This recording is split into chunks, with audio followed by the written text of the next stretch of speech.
हो सकता है इंस्टाग्राम ये वीडियो कुछ ही घंटों में डिलीट कर दे, लेकिन मैं फिर भी ये वीडियो बना रहा हूँ। सोचो एक आदमी है जिसने हजारों करोड़ों रुपए का स्कैम किया है, सीबीआई, ईडी और पुलिस सब उसके पीछे हैं और अब बचने का कोई भी रास्ता नहीं है। किसी ने उससे बोला कि इंडिया से बाहर भाग जा, दुबई या लंदन कहीं भी चला जा, लेकिन वो आदमी दुबई जाने के बजाय एक वॉशिंग मशीन के शोरूम में चला जाता है और बहुत सारे पैसे देके एक वॉशिंग मशीन खरीद लेता है। और भैया उसके अगले ही दिन उसके ऊपर से सारे चार्जेस हट जाते हैं, सीबीआई, ईडी और पुलिस सब खामोश हो जाती है, यहाँ तक कि वो आदमी मिनिस्टर तक बन जाता है। क्योंकि भाई साहब वो वॉशिंग मशीन कोई आम वॉशिंग मशीन नहीं थी, वो बीजेपी की वॉशिंग मशीन थी, जहां इंसान भी डाल दो वो भी पाक साफ होके निकल जाता है। भैया इस वॉशिंग मशीन के सिर्फ 2 रूल्स हैं। रूल नंबर 1, बीजेपी के साथ आओ, चाहे कितना भी बड़ा स्कैम हो, चाहे कितने भी केसेस हो, गारंटी के साथ सब साफ। और रूल नंबर 2, बीजेपी के अगेंस्ट रहो, चाहे तुम कितने भी इनोसेंट हो, कितने भी ईमानदार हो, ईडी, सीबीआई और पुलिस ये सब तुम्हारे पीछे होंगे।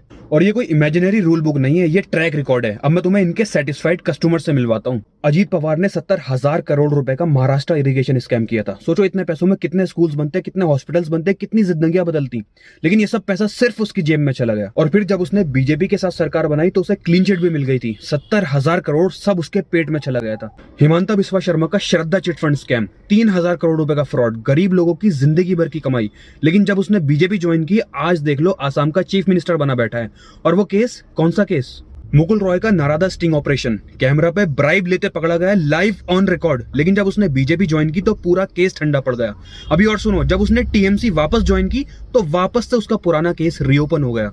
ऐसा तुम इस वॉशिंग मशीन के कस्टमर्स गिनते गिनते थक जाओगे, लेकिन वो खत्म होने का नाम तक नहीं लेंगे। नारायण राणे के ऊपर काफी सारे केसेस थे, लेकिन जब उसने बीजेपी ज्वाइन की वो यूनियन मिनिस्टर बन गया था। शुवेंदु अधिकारी का नारादा केस, बट वही बीजेपी ज्वाइन की और वेस्ट बंगाल के अपोजिशन लीडर बन गए। लेकिन अब कहानी को और डार्क करते हैं, अब उनकी सुनो जो इस वॉशिंग मशीन के कस्टमर्स नहीं बने। नंबर 1 पर केजरीवाल, जो 3 बार इलेक्टेड सीएम रह चुके हैं, लिकर पॉलिसी के झूठे केस में फंसाकर इलेक्शन से सिर्फ 3 महीने पहले अरेस्ट कर लिया गया और फॉल्स नैरेटिव का इस्तेमाल करके बीजेपी दिल्ली इलेक्शन जीत भी गई। ये लोकतंत्र नहीं, लोकतंत्र का मर्डर है। मनीष सिसोदिया, जिसके स्कूल्स को हार्वर्ड जैसी यूनिवर्सिटी तक ने स्टडी किया, जिसको दुनिया भर में सम्मानित किया गया, उस आदमी को बिना कन्विक्शन और बिना प्रूफ के 17 महीने जेल में रखा। दुनिया ने सलाम किया, लेकिन अपने ही देश में जेल भेज दिया गया। और ऐसी एक कहानी नहीं है, झारखंड के सीएम हेमंत सोरेन को इलेक्शन से बिल्कुल पहले अरेस्ट कर लिया गया था। मैसेज एकदम क्लियर था, हमारे साथ आओ या फिर भुगतो। खुद सोचो जरा, अजीत पवार जिसने 70,000 करोड़ रुपए का स्कैम किया, लेकिन उसे क्लीन चिट मिल गई। दूसरी तरफ मनीष सिसोदिया, एलिजेड स्कैम था लेकिन 17 महीने तक जेल में रखा गया। हेमंता बिस्वा शर्मा जिसने 3,000 करोड़ रुपए का फ्रॉड किया, लेकिन उसे चीफ मिनिस्टर बना दिया गया। दूसरी तरफ केजरीवाल, जो 3 बार इलेक्टेड सीएम रह चुका था,